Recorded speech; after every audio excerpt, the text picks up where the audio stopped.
কংগ্ৰেছ দলৰ শাসন কালত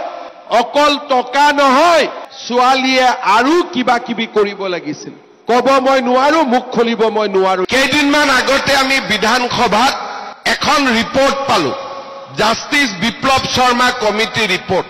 এপিএসসি হোৱা দুৰ্নীতি টকা কিমান লৈছে তো লিখাই আছে 1 কোটি 1.5 কোটি সেইটো ডাঙৰ কথা নহয়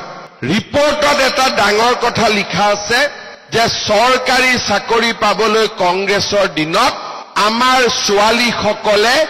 নাভাবা নিচিন্তা কামো কৰিবলগীয়া হৈছে তাতকৈ দুখৰ কথা কিবা থাকিব পাৰে নেকি এই জয়মতী মূলা গাভৰুৰ অসমত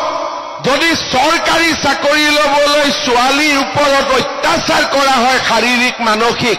তাক কোনোবা অসমীয়া মানুহে স্বীকাৰ কৰিব পাৰিব নেকি এবোৰ মই কোৱা কথা নহয় ন্যায়াধীশৰ ৰিপৰ্টত এই কথা ইনক্লুড কৰিছে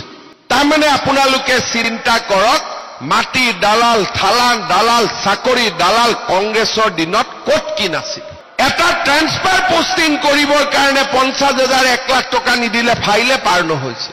আজিও মই শেষ কৰিব পৰা নাই কিন্তু এনেকুৱা বদমাছি কৰা 300 চৰকাৰী কৰ্মচাৰীক মই জেলত পঠাইছো আৰু নজৰ ৰাখিছো কোনোবাই যদি হোৱাটছআপ কৰিও এটা খবৰ দিছে তাৰ পুৰা অনুসন্ধান কৰা হৈছে